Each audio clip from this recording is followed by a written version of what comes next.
113명이 부상당했고 50대 경찰 버스가 부서졌다. 이 말로 뉴스가 시작되는 게 아닙니다. 톡이나 텔로 세월호 유가족 폐미핫한 거 돌잖아요. 말도 안 되는 정보들이 돈다고.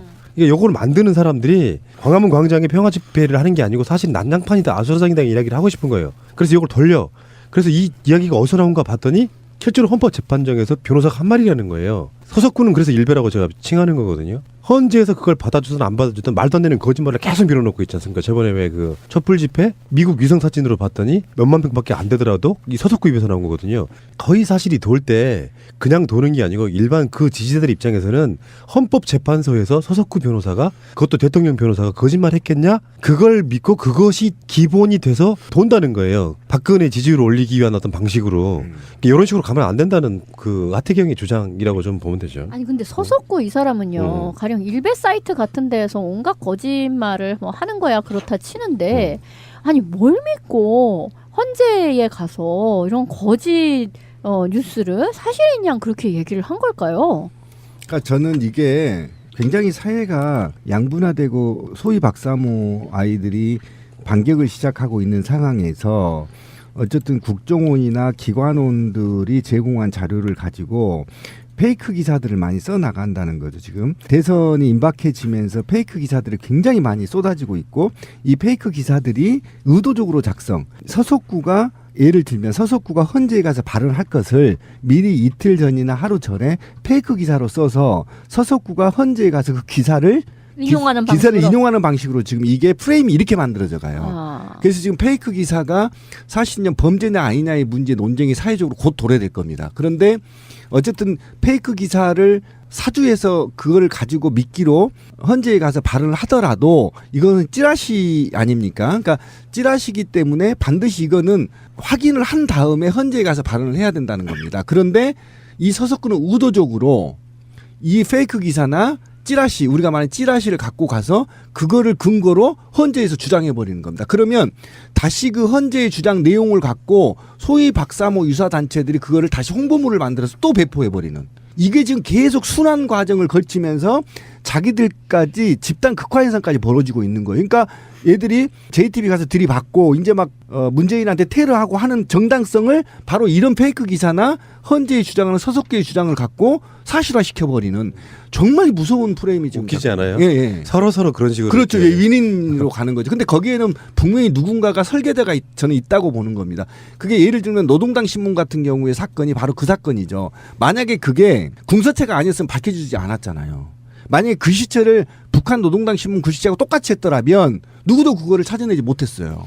그렇죠. 무슨 사건이에요? 노동당 신문이 뭐예요? 노동신문? 우리 집회 때 노동신문이 집회에서 돌아다니고 그걸 주장하고 있다고 그들이 그게 이게 노동신문이 그 북한 노동신문이라고 해서 나왔는데 그 글씨체를 보니까 한컴에서 작성된 거예요. 누가 만든 거예요. 궁서체 이렇게 그러니까 놨던 거죠. 문제는 헌재에서 대통령 변호인이라고 하는 자가 버젓이 거짓말을 하고 있으면 헌재는 그 변호사 배척해야 되는 거잖아요. 헌재는요, 이렇게 가서 본 기자들 말에 의하면 이런 너무 뻔뻔한 거짓말이라든가 아니면 최순실이 이제 아니다라고 이제 부인을 하면서 그거 왜 나한테 물어보냐는 둥 막 이런 식으로 하는 거에 대해서 사실 좀 약간 그 표정 관리를 못할 정도로 우습게 살짝 웃는다는 거야. 웃으면 안 되지. 자기들이 남이 웃어도 안 되는데 거기 헌재 법정에 재판관 자리에 있는 사람이 웃으면 절대 안 되잖아요. 근데 억지로 웃음을 참는 듯한 그런 표정들이 많이 포착이 된다는 거예요.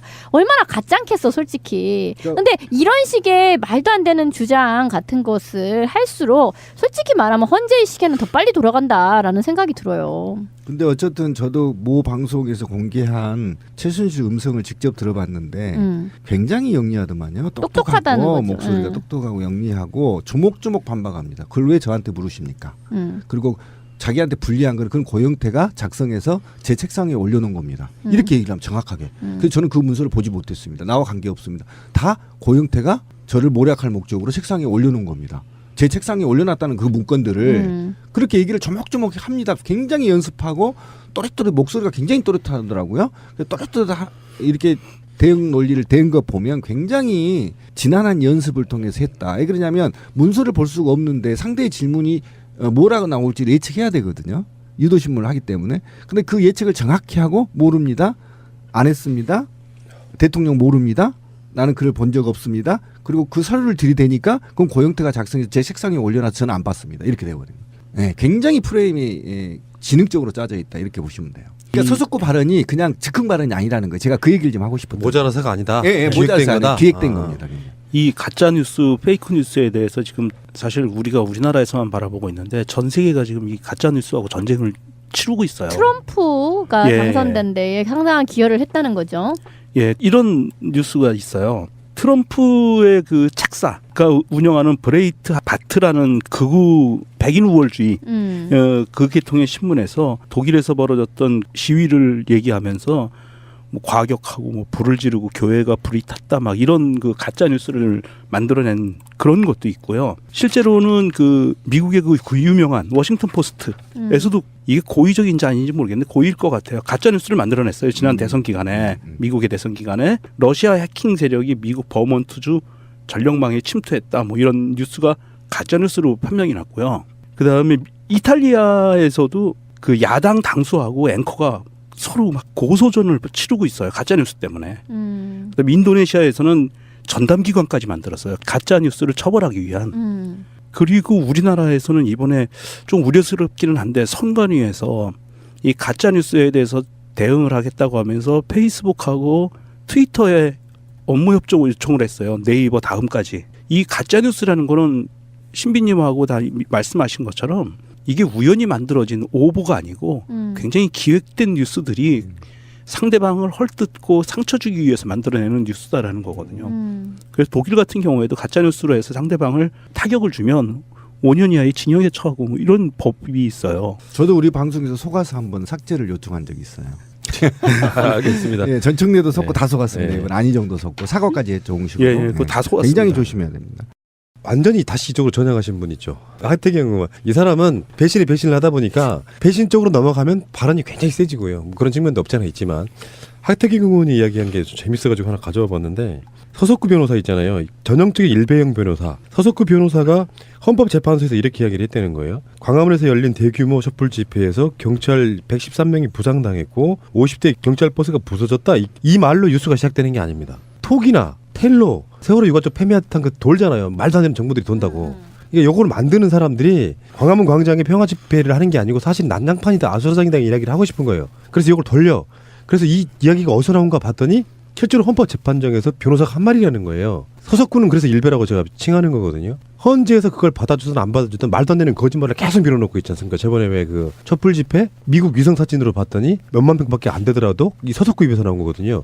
거의 사실이 돌 때 그냥 도는 게 아니고 일반 그 지지자들 입장에서는 헌법재판소에서 서석구 변호사가 그것도 대통령 변호사가 거짓말 했겠냐? 그걸 믿고 그것이 기본이 돼서 돈다는 거예요. 박근혜 지지율을 올리기 위한 어떤 방식으로 이런 식으로 가면 안 된다는 그 하태경의 주장이라고 좀 보면 되죠. 아니 근데 서석구 이 사람은요 가령 일베 사이트 같은 데에서 온갖 거짓말을 뭐 하는 거야 그렇다 치는데 아니 뭘 믿고 헌재에 가서 이런 거짓 뉴스를 사실인 양 그렇게 얘기를 한 걸까요? 그러니까 저는 이게 굉장히 사회가 양분화되고 소위 박사모 아이들이 반격을 시작하고 있는 상황에서 어쨌든 국정원이나 기관원들이 제공한 자료를 가지고 페이크 기사들을 많이 써나간다는 거죠. 지금 대선이 임박해지면서 페이크 기사들이 굉장히 많이 쏟아지고 있고 이 페이크 기사들이 의도적으로 작성. 서석구가 예를 들면 서석구가 헌재에 가서 발언할 것을 미리 이틀 전이나 하루 전에 페이크 기사로 써서 서석구가 헌재에 가서 그 기사를 인용하는 기사를 방식으로. 인용하는 방식으로 지금 이게 프레임이 이렇게 만들어져 가요. 아. 그래서 지금 페이크 기사가 사실은 범죄냐 아니냐의 문제 논쟁이 사회적으로 곧 도래될 겁니다. 그런데 어쨌든 페이크 기사를 사주해서 그걸 가지고 미끼로 헌재에 가서 발언을 하더라도 이거는 찌라시 아닙니까? 그러니까 찌라시기 때문에 반드시 이거는 확인을 한 다음에 헌재에 가서 발언을 해야 된다는 겁니다. 그런데 이 서석구는 의도적으로 이 페이크 기사나 찌라시, 우리가 말하는 찌라시를 갖고 가서 그거를 근거로 헌재에서 주장해 버리는 겁니다. 그러면 다시 그 헌재의 주장 내용을 갖고 소위 박사모 유사 단체들이 그거를 다시 홍보물을 만들어서 또 배포해 버리는. 이게 지금 계속 순환 과정을 걸치면서 자기들까지 집단 극화 현상까지 벌어지고 있는 거예요. 그러니까 얘들이 JTBC 가서 들이받고 이제 막 문재인한테 테러하고 하는 정당성을 바로 이런 페이크 기사나 헌재의 주장하는 서석계의 주장을 갖고 사실화 시켜버리는 정말 무서운 프레임이 지금 웃기지 않아요? 예, 예. 서로 그런 식으로. 그렇죠. 이렇게. 예, 윈윈으로 가는 거죠. 근데 거기에는 분명히 누군가가 설계자가 저는 있다고 보는 겁니다. 그게 예를 들면 노동당 신문 같은 경우의 사건이 바로 그 사건이죠. 만약에 그게 궁서체가 아니었으면 밝혀지지 않았잖아요. 만약에 그 시체를 북한 노동당 신문 그 시체하고 똑같이 했더라면 누구도 그거를 찾아내지 못했어요.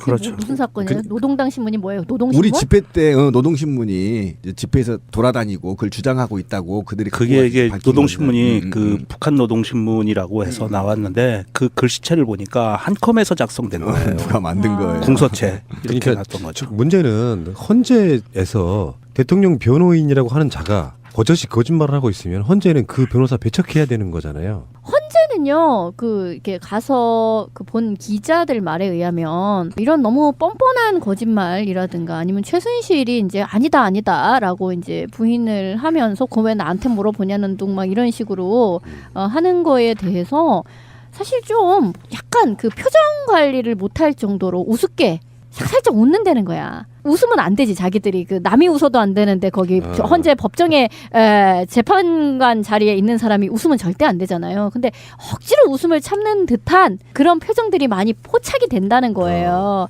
얼마나 가짜겠어 솔직히. 근데 이런 식의 말도 안 되는 주장 같은 것을 할수록 솔직히 말하면 헌재의 시계는 더 빨리 돌아간다라는 생각이 들어요. 근데 어쨌든 저도 모 방송에서 공개한 최순실 음성을 직접 들어봤는데 굉장히 영리하더만요. 똑똑하다는 똑똑하고 거죠. 목소리가 똑똑하고 영리하고 조목조목 반박합니다. 그걸 왜 저한테 물으십니까? 그리고 자기한테 불리한 건 그건 고영태가 작성해서 제 책상에 올려놓은 겁니다. 이렇게 얘기를 하면 정확하게. 그래서 저는 그 문서를 보지 못했습니다. 나와 관계없습니다. 다 고영태가 저를 모략할 목적으로 책상에 올려놓은 겁니다. 제 책상에 올려놨다는 그 문건들을 그렇게 얘기를 조목조목 합니다. 굉장히 연습하고 또렷또렷 목소리가 굉장히 또렷하더라고요. 또렷또렷 이렇게 대응 논리를 대응 거 보면 굉장히 지난한 연습을 통해서 했다. 왜 그러냐면 문서를 볼 수가 없는데 상대의 질문이 뭐라고 나올지 예측해야 되거든요. 유도신문을 하기 때문에. 근데 그 예측을 정확히 하고 모릅니다. 안 했습니다. 대통령 모릅니다. 나는 글을 본 적 없습니다. 그리고 그 서류를 들이대니까 그건 고영태가 작성해서 제 책상에 올려놔서 저는 안 봤습니다. 이렇게 되어버립니다. 네, 굉장히 프레임이 지능적으로 짜져 있다. 이렇게 보시면 돼요. 그러니까 서석구 발언이 그냥 즉흥 발언이 아니라는 거예요. 제가 그 얘기를 좀 하고 싶었어요. 모자라서가 아니다. 예, 기획된 거다. 기획된 겁니다. 이 가짜 뉴스, 페이크 뉴스에 대해서 지금 사실 우리가 우리나라에서만 바라보고 있는데 전 세계가 지금 이 가짜 뉴스하고 전쟁을 치르고 있어요. 트럼프가 예. 당선된 데에 상당한 기여를 했다는 거죠. 예, 이런 뉴스가 있어요. 트럼프의 그 책사가 운영하는 브레이트 바트라는 극우 백인 우월주의 그 계통의 신문에서 독일에서 벌어졌던 시위를 얘기하면서 뭐 과격하고 뭐 불을 지르고 교회가 불이 탔다 막 이런 그 가짜 뉴스를 만들어낸 그런 것도 있고요. 실제로는 그 미국의 그 유명한 워싱턴 포스트에서도 이게 고의적인지 아닌지 모르겠는데 고의일 것 같아요. 가짜 뉴스를 만들어냈어요. 지난 대선 기간에 미국의 대선 기간에 러시아 해킹 세력이 미국 버몬트주 전력망에 침투했다 뭐 이런 뉴스가 가짜 뉴스로 판명이 났고요. 그 다음에 이탈리아에서도 그 야당 당수하고 앵커가 서로 막 고소전을 치르고 있어요. 가짜 뉴스 때문에. 그다음에 인도네시아에서는 전담기관까지 만들었어요. 가짜 뉴스를 처벌하기 위한. 그리고 우리나라에서는 이번에 좀 우려스럽기는 한데 선관위에서 이 가짜 뉴스에 대해서 대응을 하겠다고 하면서 페이스북하고 트위터에 업무 협조 요청을 했어요. 네이버 다음까지. 이 가짜 뉴스라는 거는 신비님하고 다 말씀하신 것처럼 이게 우연히 만들어진 오보가 아니고 굉장히 기획된 뉴스들이 상대방을 헐뜯고 상처 주기 위해서 만들어내는 뉴스다라는 거거든요. 그래서 독일 같은 경우에도 가짜 뉴스로 해서 상대방을 타격을 주면 5년 이하의 징역에 처하고 뭐 이런 법이 있어요. 저도 우리 방송에서 소감